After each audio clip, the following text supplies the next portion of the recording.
Lakewood families. This is Assistant Principal Nicola Thorne. Lakewood staff members have worked together to analyze the pros and cons of hybrid options 1 and 2 from their perspectives as educators. Thank you for taking the time to hear their thoughts.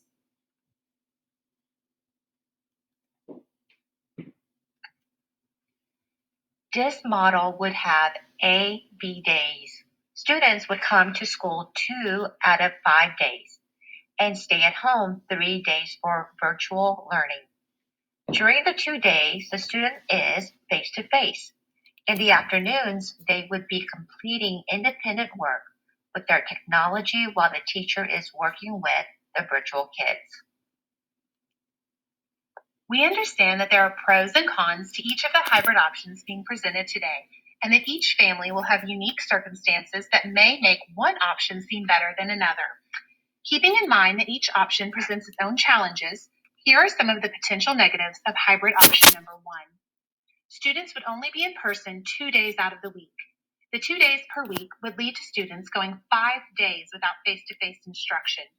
This would impede students' ability to retain new information and routines from week to week. Our special populations, such as those receiving dyslexia services, speech, and special education support, would have instruction occur mostly in a virtual environment, and this does not provide an ideal form of support for these students. It may seem that 2 days of in-person instruction sounds better than the alternatives. Please keep in mind that this model would mean that our in-person students would receive their English language arts and math instruction in the morning. In the afternoon, they would have lunch, recess, specials, and would then be expected to be totally independent without teacher support for almost 2 hours for independent assignments. It is during this time that their teacher would be in the room providing the English language arts and math instruction to the virtual-only students. The room would need to be quiet and without interruption or distraction. Imagine our youngest students having to work independently for almost 2 hours.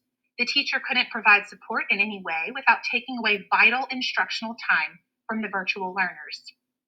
Being the only adult in the room, the teacher would have to make the call to either assist the students in his or her room or the virtual students. Naturally, teachers would be distracted with keeping students safe, ensuring social distancing, keeping them on task, and fielding questions. Many teachers feel strongly that this would not provide equitable instruction to our virtual-only students, and that it isn't realistic to expect our elementary-age students to work alone and silently for almost 2 hours. Possible solutions include asking for a consistent person to volunteer their time every single afternoon to ensure students are engaged fully in their independent learning assignments, or increase the number of students in one space. Both of these options would present their own challenges and are not in the best interest of our students. Finally, option 1 means we would have to have lunch in the cafeteria, where we would potentially have to mix grade levels on separate sides to accommodate everyone. Having such a large group of staff and students in one space would not be an ideal setting for student health.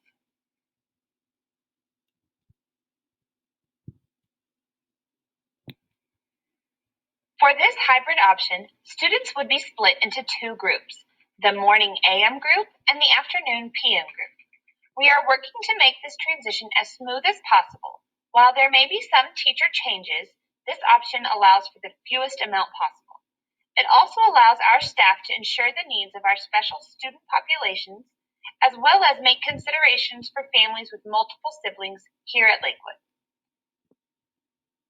Lakewood teachers have significant concerns about how much attention they can give to any learner if they are asked to teach both kinds of learners simultaneously. They also worry about enforcing safety and social distancing rules in their classrooms if asked to teach virtual learners at the same time as face-to-face learners. This plan eliminates the need to ask them to do the impossible. With the hybrid AM-PM option, teachers would have the ability to focus on one group of students at a time. Virtual instruction will not overlap with face-to-face instruction at any point of the day. This model also provides the utmost level of flexibility for our students.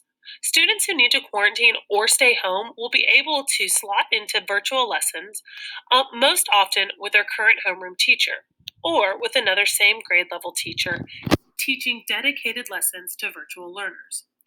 This plan provides a path to bring higher numbers of students back to campus with the least amount of disruption to homeroom teachers.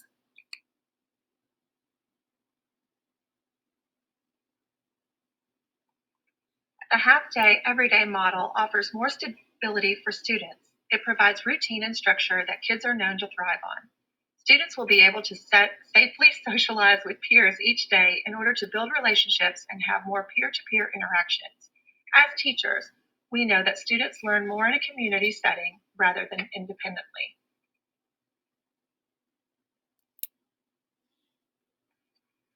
The main benefit of this option is that students would get 15 hours of face-to-face instruction in a week rather than 6 hours offered in option 1.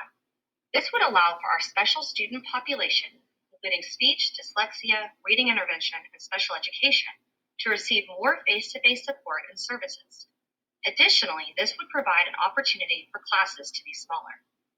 Other benefits for this option include less loss and interruption because students would be on campus every day. This hybrid option also allows for teachers to focus on one set of students at a time, thus resulting in a more equitable experience for all learners and more consistency for the teacher to be fully engaged. Lastly, this option would also allow for all teachers to provide small and whole group instruction for the in-person as well as virtual learners.